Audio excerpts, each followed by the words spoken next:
Ang register or paso na ba ang motor mo at ayaw mong ma-hassle dahil lagi kang on the go? Tara at may nadiskubre ako dito sa Pasig na one-stop registration ng ating mga motor. Pero bago yan, ako nga pala si Jules. Marami akong gustong gawin pero pera na lang kulang. Alas 12 ng tanghali nang lumarga ako sa bahay at ito si Shoge, ang motor ni Pamu na kailangan natin iparehistro. Dahil sa sama ng panahon, kaya naman napatigil tayo dito at nagpatila. Di rin naman katagalan ay nakarating na din tayo dito sa may F. Panalo, Pasig sa tapat ng munisipyo kung saan makikita mo ang TYLJ Auto Inspection Center. Kung makikita nyo, napakalawak dito kaya naman pasok na tayo. Ano nga ba ang mga kailangan para magparehistro? Kailangan natin magpa-Xerox ng ORCR. Paano nga ba malalaman kung paso na ang motor nyo? Dito sa ibaba ng OR ay naka-indicate kung kailan ulit magpaparehistro. Sa case natin, meron na tayong penalty. Ano nga ba ang mga procedure? Pagpasok mo pa lamang ay may sasalubong na sayo ng mga inspector para i-check ang motor nyo. Siguraduhin working lahat ng electrical tulad ng ilaw, busina, signal light. Kung tapos na at pasado kayo, ay kailangan nyo nang kumuha ng insurance. Work of 750.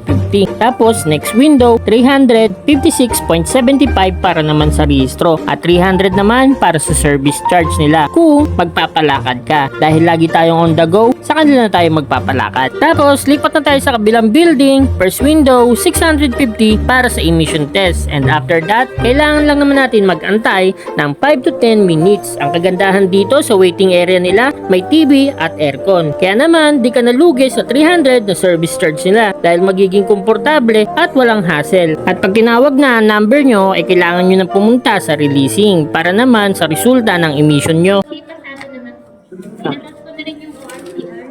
Resibo ko. Tapos balik tayo dun sir sa one stop para po sa emission. Okay pa. And after that, balik naman tayo sa kabila para sa releasing ng registration. Kaya naman, kailangan natin tumakbo dahil umuulan at baka mabasa yung papel natin.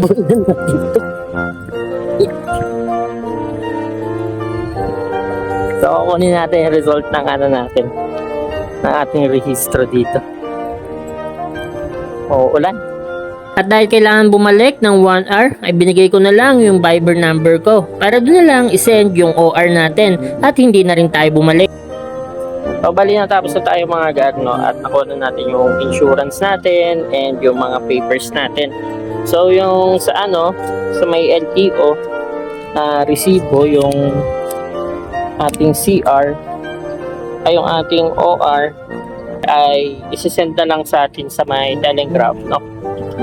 So paano, hanggang dito na muna for now. Ako nga pala si Jules, marami akong gustong gawin pero pera na lang kulang. So paano, hanggang dito na lang. God bless.